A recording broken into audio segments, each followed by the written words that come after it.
అవినాష్, చెప్పుమ్మా. దగ్గరలో ఉన్న మెడ్ప్లస్ కు వెళ్ళి మెడ్ప్లస్ బ్రాండ్ మెడిసిన్స్ అని అడిగి కొనుక్కునరా. అక్కడ 50 to 80% తగ్గింపుకు వస్తుంది. మీరు తీసుకునే అదే మందులు, అదే నాణ్యమైన మందులు, కానీ సగం ధరకే. రెడ్డి గారు, మీ ఆడియో మ్యూట్ లో ఉన్నట్టుంది, చూడండి. రమంతి గారు, జార్ఖండ్ లో మీకు కలిసి వచ్చే అంశాలు ఏమనుకుంటున్నారండి? అంటే బీజేపీ ఓటమికి కారణం ఏంటి, మీ గెలుపుకి కారణం ఏంటండి జార్ఖండ్ లో? జార్ఖండ్ లో ఏంటంటే కాంగ్రెస్ పార్టీ ఫస్ట్ నుంచి కూడా అక్కడ ప్రజలు ఏంటంటే కొద్దిగా పాజిటివ్ ఉన్నారు మేడం. ఫస్ట్ నుంచి కూడా ప్లస్ జేఎంఎం ఉండడం కూడా, మాకు మిత్రపక్షాల్లో జేఎంఎం ఉండడం కూడా చాలా అంటే హేమంత్ సోరెన్ జైలుకి వెళ్ళి రావటం బాగా కలిసి వచ్చింది అంటారు, సింపతి బాగా వర్కౌట్ అయింది అంటారు. ఇక్కడైతే జనాలల్లో వాళ్ళు ఉన్నోళ్ళని కాదని చెప్పేసి వాళ్ళు జైలుకి పంపించడం, ఆ ముఖ్యమంత్రి దించడం అవన్నీ కూడా ప్రజలు రిసీవ్ చేసుకోలేకపోయారు మేడం. ఆ ప్రజల్లో కూడా ఒక మంచిగా ఒక రకమైనటువంటి ఫీలింగ్ వచ్చింది. అంటే ఇట్లా బీజేపీ చేయడం అనేది అక్కడ ఎవరైతే ఉన్నారో వాళ్ళు రిసీవ్ చేసుకోలేకుండా కాంగ్రెస్ పార్టీకి పూర్తిగా పట్టం కట్టడం జరిగింది మేడం అక్కడ కూడా. సో అక్కడ యాక్చువల్ కూడా మహారాష్ట్ర కూడా రావాలి, కాంగ్రెస్ పార్టీ కూటమి ఏదైతే ఉందో అది రావాలి, మహావికాస్ అఘాడి కూడా రావాలి.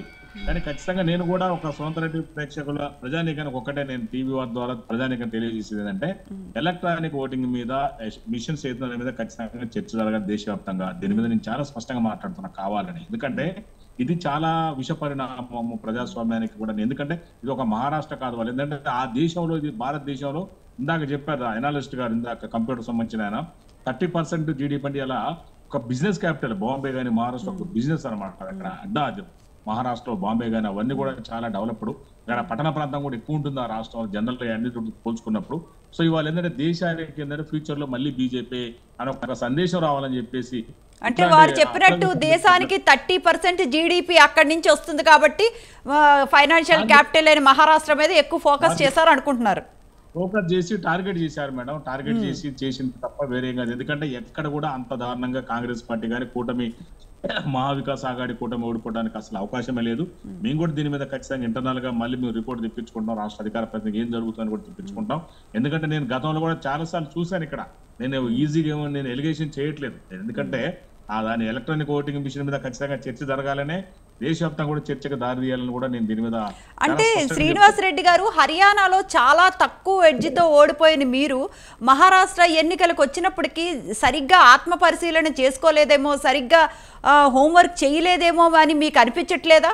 అంటే ఈవీఎం ట్యాంపరింగ్లు పక్కన పెడితే, అంటే హర్యానాలో జరిగింది మళ్ళీ రిపీట్ కాకూడదు అని దీని మీద హోంవర్క్ చేసినట్టు కనిపించట్లేదు కదండి? రవంతి గారు, చాలా హోంవర్క్ అనేది కాంగ్రెస్ పార్టీ 100 సంవత్సరాల చరిత్ర గల పార్టీ మేడం. ఇక్కడ దేశాన్ని కానీ రాష్ట్రాన్ని కానీ పాలించిన పార్టీ, పరిపాలన విధానం కానీ ప్రజలతోటి మమేకమయ్యే విధానం కానీ కాంగ్రెస్ పార్టీ భావజాలం ఉంటుంది.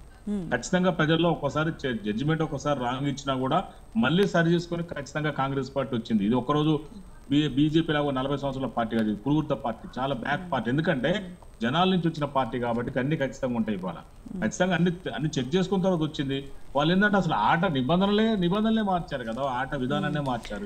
ఫైనల్ గా చెప్పండి, వయనాడులో ప్రియాంక గాంధీ గెలుపు మీకు ఎలా అనిపిస్తోంది?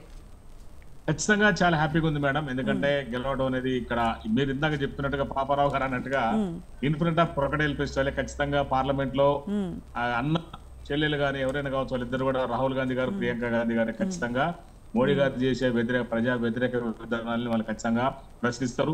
ఇది మాకు కాంగ్రెస్ పార్టీకి భవిష్యత్తులో రాష్ట్ర వ్యాప్తంగా భారతదేశ వ్యాప్తంగా కూడా చాలా పాజిటివ్ అయితే భావిస్తున్నాం మేడం.